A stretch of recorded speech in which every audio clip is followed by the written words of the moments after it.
to hello, everybody. Wow, welcome back to our Financial Empowerment Week. And you guessed it, that's right. We got Ramona Thomas, and she's back. She's going to be talking about how to secure your financial future. All right. That is interesting subject to cover.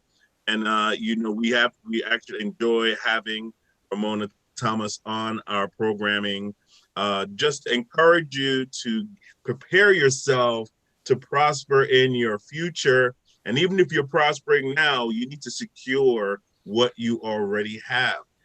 So we want to encourage you to do that. Today, we want to thank our sponsors, Allstate, for sponsoring our programming and helping us get the word out.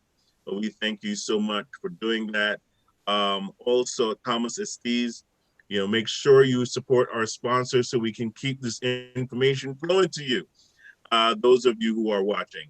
Also, we have Frank Capola, who is going to be coming to us. He's going to be on next week. He's going to talk about how you can build a business that you love. And my favorite subject, overcoming procrastination. All right. You can join us next week for those subject lines with Frank Capola, amazing author and speaker. You always want to hear from him. So we want to encourage you to tune in next week for building a business that you love. And he's going to give us a few tips today after we hear from Ramona. So without further ado, I'm going to present to you Ramona Thomas. Come on in, Ramona. We're ready for you. Hi, Phil. Thanks again for having me back 3 days in a row. This has been really great. So, I really appreciate the opportunity to kind of help people figure out different aspects of their financial life. So, today we're talking about leaving a family legacy. And I'm going to share my screen if you could help me do that. I do have a couple of slides, not a lot. This is often one of the hardest conversations I have with clients and with people in general. It's about, what do you want your legacy to look like? And it's a hard conversation to have because you're having the conversation about when you're no longer here. It's just something that we don't want to talk about when we're not here, but it's a really important conversation to have, especially where now in the middle of a pandemic, and unfortunately a lot of people are passing away. We're hearing the stories every day on the news, or I'm sure there many of us have been touched by COVID in one way or another. We know people who have it, and unfortunately people who've either passed away or whose relatives have passed away. So it's a really timely conversation to have. And what I would ask you to think about is, don't think of it as so like morbid, so terrible. Think about sort of the good things that come out of it. And it's really, Oscar actually touched on this yesterday when he talked about leaving a love letter to your family. And that's one way to definitely think about your legacy, is just sort of showing your love for your family and others that you care about. And so we're going to just kind of get right on in it. Let's see if I can find the way to move my slides. There we go. Okay. So the first thing to think about is, when you hear the word legacy, what does it really mean for you? Um, is it about sharing your values and beliefs with like your children, your grandchildren, other relatives and family members, your community? Is it for you about charities? We often hear about people who leave a charity either in their own name, or they leave wealth to a charity, a cause that they care about. It could be cancer, it could be animals, it could be anything, saving wildlife, other causes that you care about, your church or other religious institutions that you support, or political institutions for that matter. They're just leaving something financial behind. Or is it passing on your wealth? if you've accumulated wealth that you want to pass on, or, for many of you who run your own businesses, who are growing your businesses, many family businesses are passed down through generations. So, oftentimes when we hear the word legacy, we often think about the very wealthy. Unfortunately, a lot of different topics, when we talk about money and finances, we think it's only for the very wealthy. But the truth is, each of us will leave a legacy. And a legacy is really about passing on what's important to you, to those that you care about. So you could be your family, friends, community, organization. So it's really about what's important to you. And again, if it's animals, or if it's wealth, or whatever it is, your values, those are the things that you're going to be passed, that you're going to pass down to those that you love. So think about what you want your legacy to be. When you're no longer here doing the things that you do, what do you want your legacy to be? And I think, I'd like to use, well, this is a little challenging, but think about people that you admire who passed away. I was going to use one in particular, but I don't want to. But think about people you admire. Maybe it's a singer, or an actor, or an athlete, who's passed away. It could be your grandparents, grandfather or grandmother, or even a parent. Think about the legacy that they leave. And I'll use my great grandmother as an example. It wasn't the example I was going to use, but she just came to mind. I never met her. But she, raised my mom and my aunts and uncles. And I think about how, even though she's not here and I never met her, her legacy lives on through them and what they taught me and my siblings and my cousins. And so even though she's not here, the legacy and the values in our family, like how you treat people, and being kind and being forgiving, like she taught a lot about just what it means to be family. And when you come into a family, like and it's not necessarily blood. She raised a lot of children that were not her biological children. So when I think about family and how that's important to me, a big part of that is my great grandmother's legacy that she passed on. So, legacy, we often think material things in terms of money and houses and, estates and acres and things like that, land. But a legacy can be other things that's not tangible, but that are really valuable, that matter. So think about how you want to be remembered. What are some of the key words? I use the words to describe my great grandmother in terms of loving, very family oriented, forgiving, things like that. Think about terms or words that describe the way you want to be remembered. And then the key question here is, how will you make sure that your legacy, that you leave the legacy that you want to? What are you doing now to make sure that the legacy that you want to leave is the one that you actually leave? Because people often say, I want to be remembered for this, but they're often remembered for that, something else. So what are you doing today while you're still here, while you're still in the lives of the people that you care about, to make sure that the legacy you want to leave is the one that you actually leave, and the way that you want to be remembered is the way that you will be remembered? Because wanting to be something or wanting to have a certain legacy doesn't necessarily mean that it will happen. So making sure that you do your part so that the way you want to be remembered and the legacy you want to leave really is, it really does take place. So think about your work, what you do. And it doesn't necessarily have to be something that you make a living for, or it doesn't have to be your business, but think about your life's work. If you kind of think of your life's work as a book, right, with different chapters for different jobs that you've had, or different businesses that you've run, what does that look like? Think about volunteering or your charitable donations. Like if you give to nonprofits, or if you volunteer, with kids, or maybe you volunteer with the elderly, or you give to, cancer awareness, or, things like that. Think about that also as part of your legacy. Investing, for those, and we talked about investing for the past couple of days. But if you're investing to accumulate wealth or preserve your wealth, are you passing it down to your children and your grandchildren, other family members? Think about ensuring that your loved ones and your family, that they know your plans and wishes. Like, you know, if something happens to you, will they know what to do? Do you want to be buried? Where do you want to be buried? Do you want to be cremated?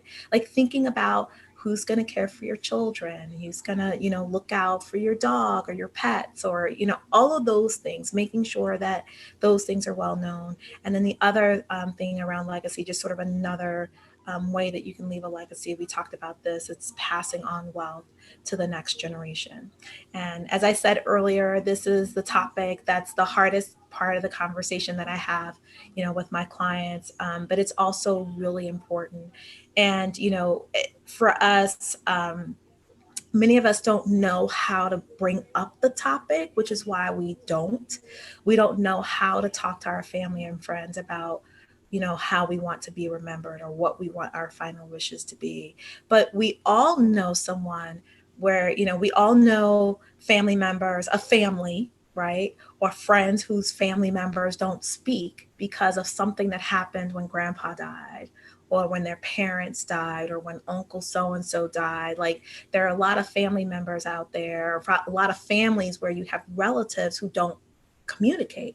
They stop talking because of fighting over an inheritance, or, you know, no, mom really wanted this, no, she really wanted that, and not having, you know, clarity about that. And so it's really so much better to have the conversation now than before something happens in your family or in, you know, your life, that causes, you know, relatives to start fighting and disagreeing, and it brings up a lot of confusion. So you can actually do that, which is why you'll often hear people refer to, you know, sort of the family love letter, or just making sure that your final wishes are known to your family.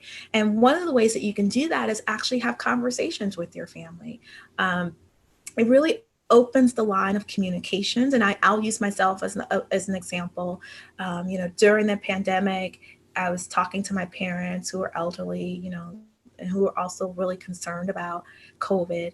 And, you know, we started this, the whole conversations about the ventilator and being resuscitated. And I didn't know, you know, both of them kind of shared, and my parents are divorced, but both of them shared, no, I don't want to be on a ventilator. No, I don't want to be resuscitated. So just having, you know, those conversations are really important. So the next thing I would say is, you know, have those conversations, talk to your family about it, opens the lines of communication, and it really improves understanding about family wishes and desires. So I just shared about my parents, things that I didn't know. And often talking will uncover those things that you thought you knew about, you know, your siblings or about your parents, or, you know, if you have adult children, or if you're an adult child like me who has elderly parents, it really just improves understanding about what they want or what you want, because they may not know. And oftentimes we think we know, but we don't. And what you'll find is that even though it's hard to maybe think about how you bring up the conversation, most people who have these conversations actually feel more comfortable. Like they have greater comfort and confidence about if something will happen, they know what to do. They're not guessing, right? They really are honoring their parents' wishes or their grandparents' wishes, or your spouse. For many of you who are married or in committed partnerships and relationships, just kind of knowing what your spouse wants. You'd be surprised how many people don't talk to their spouse. They could be married for 20 years and not know. So it's again tough conversation to have, but it's really important. And I would say that the last thing that sort of comes out of it is there are fewer misunderstandings. Oh, I thought you wanted so and so. No, I really want this. I thought you wanted to be buried in the family burial plot. No, I really want to be cremated. Like, just knowing those things takes away misunderstandings. It takes away a lot of confusion, and it takes away a lot of fighting. You don't have siblings, you know, fighting over an estate, or fighting over what they think, you know, parents wanted, or what a spouse wanted, or a spouse fighting with in-laws. Like, there are just so many different ways that those conversations and the decision making can go awry. So talking to your family and friends now, especially now during a pandemic, you know, about the things that you want to happen, And understanding what they want to happen is really important. And then, writing it down. And I'll talk a little bit about that. Just really quickly. So hey Ramona, who should I include when you talk about family? Who should I be talking to? That's going to vary based on your situation, right? So if you're married, obviously you're going to talk to your spouse. If you have siblings, if you have grandchildren or children, parents, things like that, you're going to want to talk to. You're going to want to talk to them. So a couple of topics that you're going to want to talk about are your family wishes. So if you have children and heaven forbid something happens to you, who's going to raise your children? How will they raise your children? Do they know what your wishes are for their education, for going to college, for your religious beliefs, things like that? If you are an adult and you care for your elderly parents, heaven forbid something happens to you, who's going to care for your parents? Who's going to make decisions about what happens to them if they get to stay at home or an assisted living facility? If you have siblings, these are the people you should be talking to about what happens to your parents. If you have children, you should be talking to, your spouse, your partner, your siblings, others, and who you would want to be involved in raising them. So definitely make sure that people know, what's important to you around that.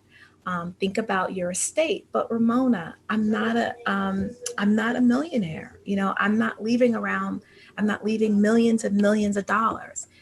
If you have a bank account, you have an estate. If you have a car, you have an estate. Like an estate is leaving behind anything of tangible value to someone who is left behind. So you want to make sure that you are really clear about whatever it is that you own, who's going to get that. And so there are four sort of basic documents. I won't go into a lot of detail about what they are, but that help you distribute your estate. So one is a will, which is a legal document. It sets forth your wishes regarding the distribution of your property and your assets and the care of any minor children. So if you have minor children and you own a home or you have assets, you should have a will. A trust is something else that some people have. And a trust is basically a fiduciary arrangement. It's a financial legal arrangement that allows a third party, which is the trustee. A trustee can be a bank or a legal entity, and they're going to hold your assets for you. So oftentimes you may hear someone whose parent passed away and their estate was put in a trust for the child. And the trustee could be an attorney or someone else who's managing those assets in the trust for the child. Adults can have trust. A lot of people have trust, but basically the fiduciary makes the decision and you instruct the fiduciary on how you want the assets to be held and distributed to your beneficiaries. The one thing I will say about estate planning documents, if you don't have a will and you don't have a trust, make sure your beneficiaries are up to date. So make sure your beneficiaries on all your accounts, your retirement accounts, any investment accounts, any bank accounts. If your beneficiaries are current and up to date, and I'm not an estate planning attorney, but they will often supersede your will. So if your will is not current, but your beneficiaries are, oftentimes they will go with your beneficiaries. So this is a great time to look at the beneficiaries on your estate, on your insurance policies, if you have life insurance, things like that, especially if you have workplace benefits, benefits through your job. Oftentimes, there's life insurance and there's retirement plans. Make sure your beneficiaries are current. That's a really great place to start. It's a quick phone call. You can do it right after you finish watching this. You just call the number and make sure that you're clear about who your beneficiaries are. That's a really big part of planning your estate. The other two documents are a healthcare directive. So heaven forbid something happens to you, who do you want to make healthcare decisions about you? And again, making sure that they know whether or not you want to be resuscitated, do you want to be on a ventilator, are you okay with blood transfusions, like just making sure that they know what's important to you. And then the last is a power of attorney. So if you are unable to make legal decisions for yourself, who do you want to make those decisions for you? So when you're thinking about your estate and what you're passing along, these are the things, the kinds of documents that you want to have in place, that you want to be able to write down. And, you can do some basic, hey, Ramona, I don't have an attorney. These things sound really expensive. I would say start with the internet. Start with, there are a lot of places that offer those services for flat fees. Oscar talked about it yesterday. And there are a lot of attorneys and other resources online that can get you started at, low or no cost. The other thing you should be talking about with your family, and we're talking about leaving a legacy, is around money. And assets, making sure that people know where your assets are. And that's hard because as people, we kind of hold our assets, close to our chest. We don't really often talk about our accounts or, where they are. And so, you want to make sure that people know where you bank, where your life insurance policies are, where if you have investments, where your investments are, so that people know, whoever your, beneficiaries are, that they know where all of those, that information is. And it's the same with your insurance policies, making sure that, those beneficiaries are up to date, making sure that you have adequate coverage. And this is going to vary, if you're single versus if you have children. Again, if you have small children or young children, you want to think about your earning potential, right? So if you're 35, you have a 5-year-old, you're going to work for another 30 years. Heaven forbid something happens to you at age 37. That's 28 years of earning potential that's lost. And that's a place where insurance can be very helpful. It's covering, your lifetime earnings, if you're not able to live long enough to earn them. Also, you can use insurance for a lot of other ways. Some people use insurance to actually generate and pass on wealth to the next generation, and others use it to actually protect their assets. So there are a number of different ways that you can use insurance, but the key is you want to make sure that if you have it, that you have what you need for your family, and that you make sure that your beneficiaries are current and up to date, and that they know, where the policy information is. And so I've been talking about, important contacts, important documents, and just having a one pager, with a list of everything, is an important, thing to do. And you can have it on your computer or have it in a, special folder where you keep your papers, so that people know, the policy numbers and things like that. The other thing, which, we're seeing more and more, and we live in a digital times where we all have different kinds of accounts, online account information to our banks and to our investment portfolios and retirement portfolios and to social media accounts. Just making sure that, your relatives, somebody knows, again, something happens to you, that they can deactivate your social media accounts, that they know how to, deactivate your bank accounts and your ATM cards and things like that. And so it makes life so much easier for the people that are left behind, because it really, if you don't have someone who's uh, targeted to do that, and you have a child or sibling who does it for you, it's very difficult for them oftentimes to, go to the bank and, have to close your account or turn off your cell phone or things like that. So to the extent that you can write that information down, let the person know who you want to handle that, it really will help a lot. And then the other thing to talk about is sort of when you're, something happens to you, what are your final wishes? Like, and I kind of talked about this earlier, how would you like your remains to be handled? If you want to be cremated and have your ashes kept in the family or spread in the ocean or on the beach, or if you, want to be buried, where, just making sure that your family knows those things makes it easier for them. Grief is hard enough. Like, and for those of you who've lost someone close to you, that it's very difficult. And then not knowing what the person wanted makes it more difficult. And that's where you start to see a lot of people are overwhelmed, they're stressed out, there's conflict and confusion, which can escalate to, fighting and people suing each other in court and things like that. And so to the extent that you can make those known to your family, it makes grief, it doesn't make grief easier, but it allows your family members and the people that you love to get through that period in a way that knows that they're honoring you. They know that they were able to do the things that you wanted to the best of their ability. So it really does become a mutual love, right? You share with them what it is that you want. They love you and honor you enough to do the best that they can to honor what it is that you want.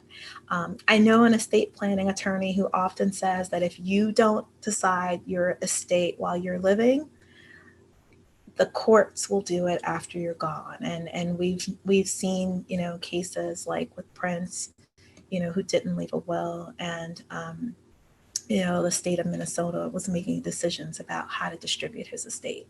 So, and you don't have to be as wealthy or as famous as Prince to have those same kinds of conflict come up, in your family. So I'm going to end there and hope that this at least gets you open and opens you to having the conversation, with your family and with your friends. And it doesn't have to be morbid. It doesn't have to be,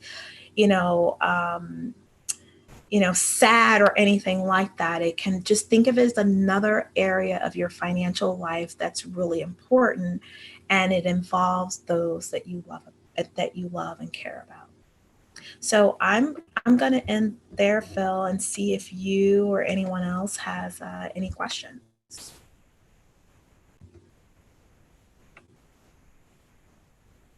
Goodness, here we go. Yeah, that is amazing. Thank you so much, Ramona, for such a wonderful presentation. You had me writing stuff down. I was like, oh, I haven't done that. I haven't done that either. So yeah, we may have to have a conversation together. Okay. Definitely after seeing you do this presentation, I said to myself, I need to have a sit down with Ramona. So this is great. I appreciate your time in doing this. But I have a question for you. So yes. Mainly, when you have a will, how is that enforceable? Does that make what your desires enforceable, or can that be changed after you're gone? So I am not an estate planning attorney. So I should have said this. I don't actually do wills, power of attorneys, or trusts. Or I actually will refer that out to an estate planning attorney. We just recommend it as part of your financial picture. So gotcha. That question I would have to defer to an estate planning attorney who knows about the enforceability of your will. I couldn't say that. I couldn't answer that in good conscience and feel confident about it. Okay. I mean, that's understandable. That's very understandable. How easy is it, though, to secure yourself, or how easy is it to set these things up? It's not difficult. I think it's just finding the right person. And again, I always encourage people to start where you're comfortable. So for those that need to kind of know, research for yourself. You can look on the internet and just get a better understanding of what's a will. Do I need a will versus a trust? When do you need a trust? When do you need a will?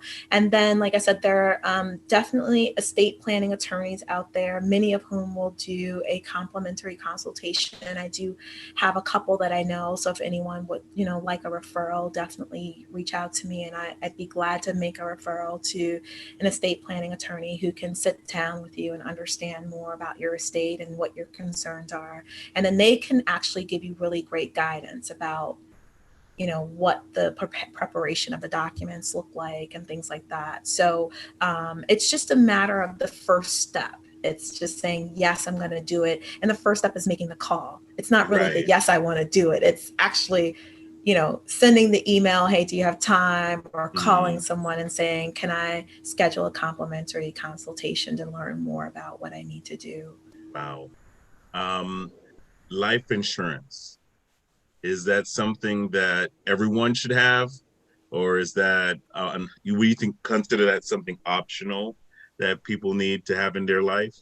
I believe for some people, and again, life insurance is it's going to be based on your net worth, the assets that you hold, things like that. I do believe for many people it's a necessity. And for some it is not, because there are some who um, will not need the death benefit, right? We often Right. think about life insurance for the death benefit, which we often use for, families use to, for burials and paying off any remaining debts or outstanding, liabilities or things like that. So there are some people who don't need life insurance. And I have clients who don't have any. But I Right. also have many for whom life insurance is essential, because heaven forbid something happened to them today. You have families on doing GoFundMe's. You know what I mean? Right. And if you have life insurance, you don't have to do a GoFundMe. You take the policy to wherever it is, the crematory, the funeral home, whatever, and you can take care of your loved ones. So I do believe for many families it's essential, but there are other ways that you can use life insurance. Um, Okay. there, and I'll give you a couple of examples. Let's say you're a working couple, you have small children, something happens to one of the spouses, you can use, and you have a mortgage, you're moderately young family, but you're still in Mm, your mortgage, you're still paying off your home.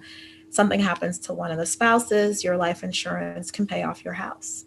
So that mm, way the surviving spouse, the surviving partner doesn't have to worry about, can we stay in this home?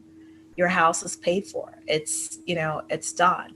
It can even allow the surviving spouse a couple of years, right? To just kind of get that new life without the one who's gone, right? Just sort of being able to readjust the family. That might mean taking a couple of years off work or away from the business, but still having, income. So you can use it, that way. There are a lot of other ways that insurance can be used for people who are carrying debt, right? So maybe you're growing your business, or you've taken on a lot of debt, and you don't really have the assets to cover the debt. Again, heaven forbid something happens to you, you don't want your surviving spouse trying to figure out how to pay off your debt. And you can have a policy that will do that for you. So something happens to one of the partners or the spouse, the life insurance policy will take care of, your remaining debts, again, making it easier for your loved ones to be able to adjust without you being here. So that's a very long answer to your question. I would say mm. for many people, Good it's a answer. Very good answer, necessity, too. and for Mm, some people, it's not. But it's a very small percentage for who right. it's not important. You mentioned something about having that conversation with your family. And I think that's very sensitive for a lot of people because, you're covering something, like you said, for when you're not around. So this is more of a, off tilt maybe question, but what's the best way, based on your experience, what's the best way to have this conversation with you? Is it like a family dinner all together, separately? What would you recommend for the person that's considering, having this conversation? I think you know your family. We all know our families, right? And so, family dinner table, like a Sunday dinner, whenever you guys gather together, is a great time because everybody's there. Everybody's hearing what's coming up, right? But, for some families, that may not work. There may be some wounds there.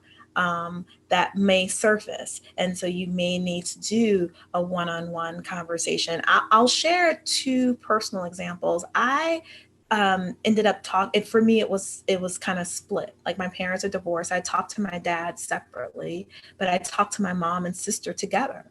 And, my sister has 2 adult children. And I said, if something happens to you, heaven forbid, who do you want to make decisions, mommy Right. or her oldest son? And and they're both over 21. And she just kind of looked like, and I could feel she was torn. Like, of course it should be mommy, but my oldest son, like it's just one of those, Yes. like, what do you do? Um, so I think it just depends on the family. You may start at the big dinner table, and then sort of have one-on-ones, with people after. And I'll say, even in family, it's hard. I mean, it's Yeah. hard. I have relatives where you can't get people to move. It's like you and I do this every day for a living, and there's, I still have relatives that are just like, oh my gosh, like, you gotta be kidding me, but so that's one way. I have a Yeah. friend, and it's funny, if I have one of my closest friends, we talked about this. She did books. She Mm. left Oh, books for her wow. parents, and Yes. asked them to write things down, like, so, and that really worked for her. And so, there are different ideas, different things that you can do. Again, I think it just really depends on your family.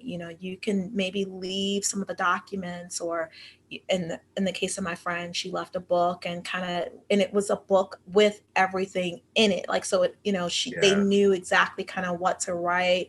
I have a couple of things that I use with clients.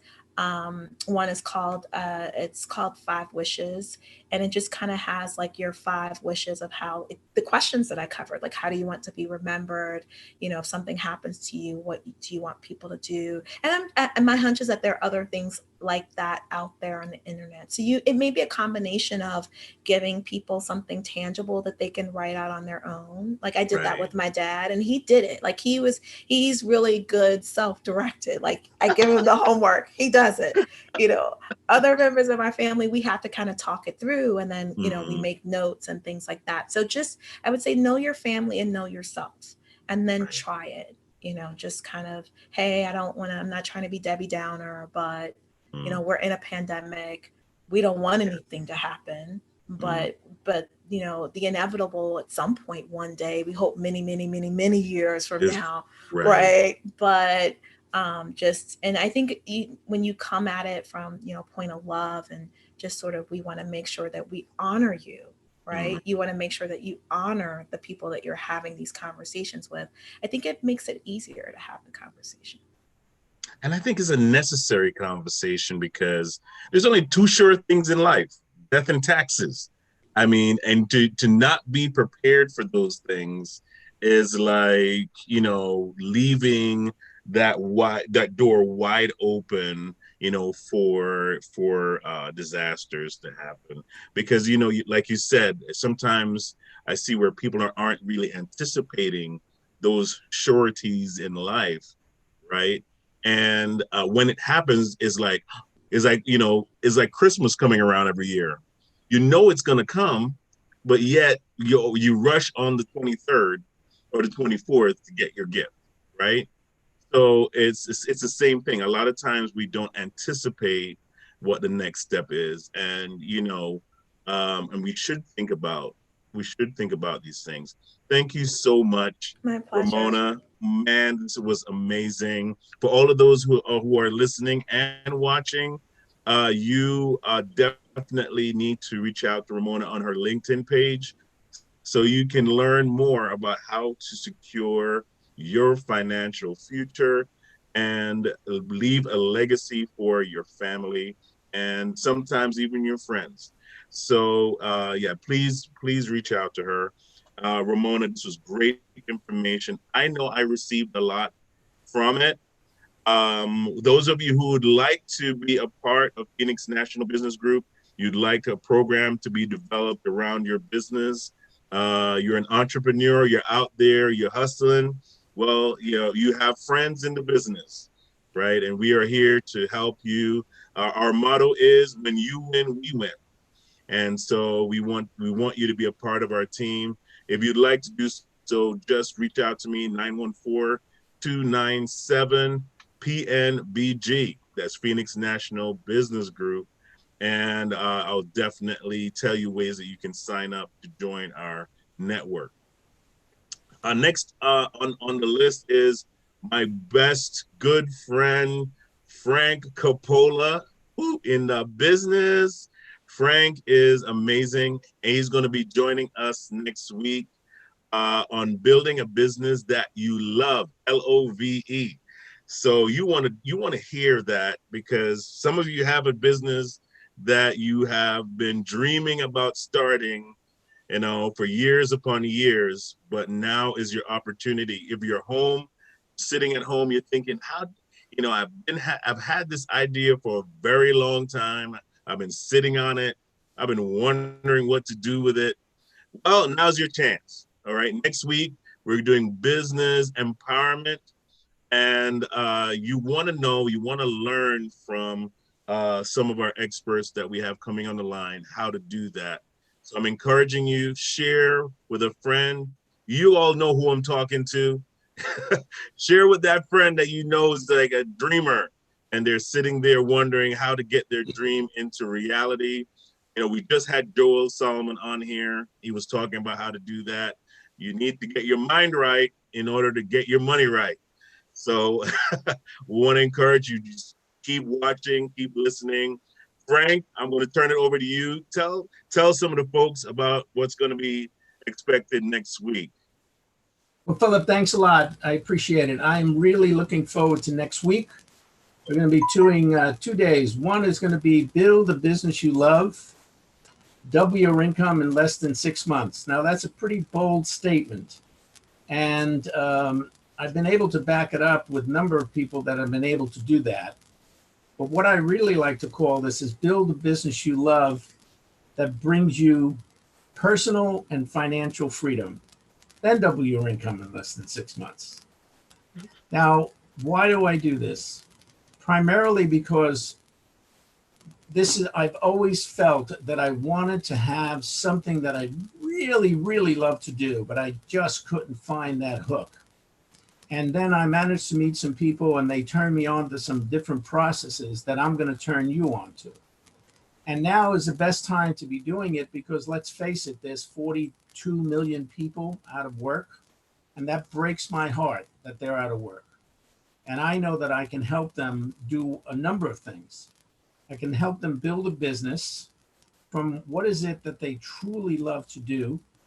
And then I can also help them, if needed, to build the back end of the business, the production end of it, the accounting end of it, and all the rest. But where we're going to work on is you, who you are, what is it that you love to do, and why is it that you love to do it. And here are some of the topics that we'll be covering. And we'll go deeper into this, specifically in a couple of different areas. But the first thing you need to do is to find out what is it that you love to do. So we basically work on your strengths, because most people think about, well, if I can only figure out how to do X, Y, and Z. So they're really working on what's negative. We want to work on what's positive and then build from that. Whatever you've done that's negative is bad, is gone. Next. So the other thing that we talk about is your story, where you came from. And how did you get to where you are? Because everything that you've done has brought you right where you are, which is fantastic. The next area is we talk about focus, because clarity plus focus will give you profits. Because clarity means speed, focus means direction, and profits mean profits. So again, that could be in your personal life or your business life. Then we look at the emotional resilience. Business people and people in general go up, go down, go up, go down, and you want to be able to know how to ride the wave. The last thing, or one of the other things, is money manifestation. How do we make money in this thing called business? And there are some really interesting approaches. Then we have to cover the big top, which is time management, organization, and procrastination. Then we're also going to be looking at the power of sales, and we'll go deeply into that, because unless you have sales, you have no business. And most people don't like sales. Okay? But you have to remember You've been selling all your life. The best Yeah. salespeople in the world are babies. They cry and people come running. And then the last thing is creativity. How to use your creativity to get to where you want to be going. I could give you a couple examples, but I think I'll wait until next week. I'll be giving away books. I always give away free consultations, as well as I'd like you to think about something between now and next week. What is it that you truly love to do that when you're doing it, you don't even realize you're doing it? I'll say it again. What is it that you truly love to do that when you're doing it, you don't even realize you're doing it? That's your strength. That's where we need to penetrate. So that's the build your business route side of this. The other side of it is we're going to spend about an hour and a half on procrastination. 8 simple steps to overcome procrastination. And I will take you through the journey of procrastination, and I will show you directly how to stop procrastination. I don't mean like that would be a good idea. I mean, what constitutes procrastination? And if you can really figure that out, you'll have very specific ways to bypass procrastination, because it's known that the number one business element that will jeopardize your business is procrastination. Number one. So, and by the way, that's on your personal life as well.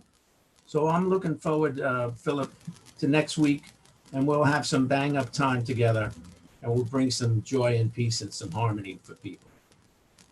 That's excellent, man. That's the goal. That's the Yeah. goal right there. You bet. want to make sure you are armed and prepared with vital information that's going to change your life.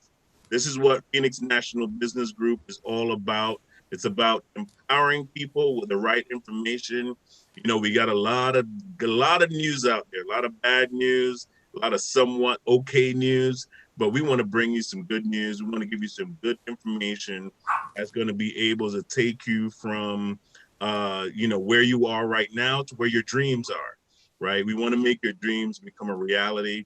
And all that is a lack of information. Sometimes the right information can turn your life around. Go ahead, Frank. What were you going to say? I was going to say there's a lot of information. There's a lot of stuff floating around, but what's missing is wisdom. Right. So we're going to bring that to you. Amen. I love that. Love that. We're going to bring wisdom to you, which I would define that as applying knowledge properly. Exactly. Right? Knowledge is power. Knowledge. The best way to destroy something is to wrongfully apply the information you have. Yes. So there's only a certain way you can put a car together. You got to make sure the tires are where the road is. If you put the tires on top of your car, you're still not going anywhere. You have tires. You have tires, but you will always be where you are. So we love this. I love that we're doing this together. And those of you who are watching, stay tuned.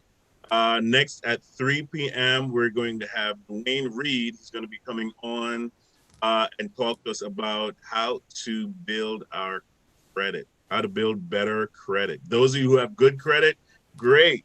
Now you need great credit.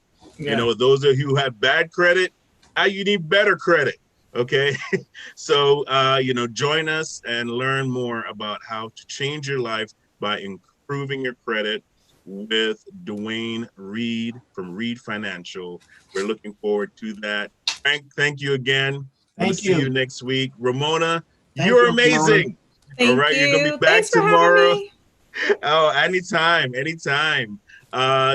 gonna have her back together tomorrow, and we're gonna just have Frank interview her and Joel. Y'all met Joel earlier, and they're gonna just give us a little bit more of what they have inside their informational arsenal, and we look forward to that as well. All right. See everyone in another 30 minutes or so with Dwayne Reed. Take care. Thank you. Bye, everybody. Bye.